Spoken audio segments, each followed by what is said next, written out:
जी को आमंत्रित करता हूं। बड़े ही प्रख्यात धर्माचार्य हमारे साथ स्टूडियो में मौजूद हैं। आचार्य जी, आपका स्वागत। मैं आपसे जानना चाहता हूं कि आपने उस दिन तो कार्रवाई की मांग की थी, आज भी हम उसी मुहाने पर खड़े हैं। क्या इतनी कार्रवाई पर्याप्त है?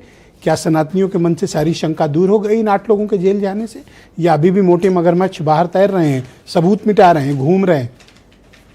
देखिए, जो ब्रजेश जी, मैं स्पष्ट बात कहना चाहता हूँ, और वो ये है कि राम मंदिर में जो नियुक्तियां हुई हैं वो जनता को पता होना चाहिए कि उसमें उत्तर प्रदेश सरकार का कोई हस्तक्षेप नहीं, मगर माननीय सुप्रीम कोर्ट के निर्देश पे गृह मंत्रालय ने वो नियुक्तियां की हैं। और 2027 में उत्तर प्रदेश में चुनाव होना है, और योगी जी की बढ़ती लोकप्रियता जो पूरे भारत के, अभी मैं पश्चिम बंगाल के टूर पे गया, सिक्किम गया, वहाँ भी लोगों ने सबसे पहले मुझे ये कह के सम्मानित किया कि आप जो हैं योगी जी मुख्यमंत्री वहाँ से आए, बहुत त्वरित कार्रवाई के लिए जाने जाते हैं। मुझे लगता है कि कहीं ना कहीं योगी बाबा प्रेशर में हैं, इसीलिए बड़े मगरमच्छ नहीं पकड़े जा रहे हैं, इसीलिए बुलडोजर नहीं चल रहा है, और इसीलिए एनकाउंटर नहीं हो रहा है इन पापियों का, क्योंकि देश की जनता इतनी आहत है। आप सोचिए कि रामलला के नाम पर भाजपा को जब हमने वोट दिया था, हमने उत्तर प्रदेश से भाजपा की सरकार बनी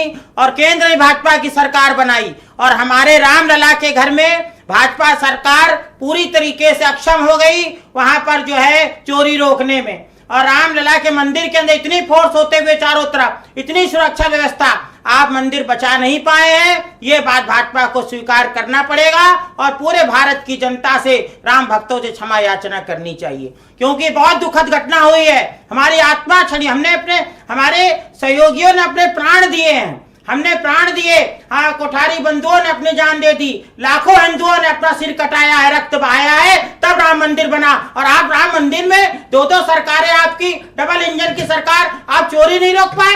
आप कैसे हमारे घरों को सुरक्षित रखेंगे? कैसे देश की जनता के घरों को चोरी से महफूज रखेंगे? इसका जवाब भाजपा सरकार को बिल्कुल देना पड़ेगा। और योगी जी को स्वतंत्र छोड़ दीजिए, 1 घंटे में सारा पैसा भी आ जाएगा, पापियों का एनकाउंटर हो जाएगा। क्या? योगी बाबा को स्वतंत्र छोड़ दिया जाए, उनके प्रेशर डालना छोड़ दिए केंद्र से, और उनसे ईर्ष्या द्वेष करना छोड़ दिए। इनको डर लग रहा है योगी जी पीएम न बन जाए, इसलिए 2027 में जो इलेक्शन आने वाला है, इसलिए योगी ये तो आप किसी और दिशा में खेल रहे हो, प्रयास किया जा रहा है। ये तो आप कुछ और बैटिंग कर रहे हो। मैं तो स्पष्ट बात कह रहा हूँ, जो बिल्कुल आप न तो क्वालिटी ऑफ इन्वेस्टिगेशन की बात कर रहे हो, आप तो झगड़ा लगाना चाहते हो। देखिए, मैं प्रमाण सहित बात बता रहा हूं। बताओ ना, चंपत राय पे क्या कार्रवाई हुई? आप बोल नहीं पा रहे हो क्या उनका नाम? ये बताइए कि हमारे 16 संस्कारों में एक संस्कार नामकरण संस्कार होता, ऐसे नामकरण नहीं बना, उसका नाम ही चंपत है। तो जो माल लेके चंपत हो जाए, नामकरण संस्कार में उसका, अरे उसमें उनकी क्या गलती? जैसे मेरा जो नाम है मेरे माता पिता ने रखा, नहीं तो उनका उनके पिता ने माल रखा। लेके चंपत हो गए, और ना उनका कहीं FIR में नाम, ना उनके खिलाफ कार्रवाई, केवल आपने तो इस्तीफा स्वीकार कर लिया, बस हो गया। तो कहीं ना कहीं योगी सरकार पर दबाव में मुझे प्रतीत हो रही है, अन्यथा योगी जी बहुत सख्त एक्शन, मतलब फ्री हैंड दे दिया जाए, एक्शन हो रहा। तो आप इनकाउंटर की मांग कर रहे हो? ये तो ज्यादा हो रहा है। मैं तो बिल्कुल इनकाउंटर कैसे? अभी कितने हाफ इनकाउंटर हद हो गई। जिन लोगों ने चोर पकड़े गए उनका हाफ इनकाउंटर हुआ, और रामलला के मंदिर में जो व्यक्ति चोरी कर रहा है, इसको आप साधारण घटना समझ रहे हैं? कितने महिलाओं ने मंगलसूत्र दान कर दिया, लेबर ने अपनी पूरी दिहाड़ी दान कर दी, बच्चों ने गुल्लक के पैसे दे दिए।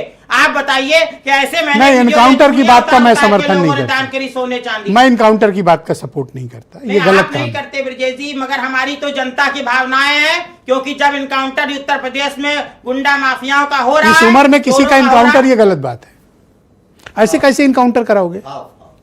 नहीं, हाफ इनकाउंटर क्यों नहीं हो सकता? ये जो व्यक्ति मंदिर के, और सारे मिलकर चोरी कर रहे हैं, एक भी व्यक्ति अगर, ये आप लोग के मन में पता नहीं इनकाउंटर का प्रेम कैसे जगा है।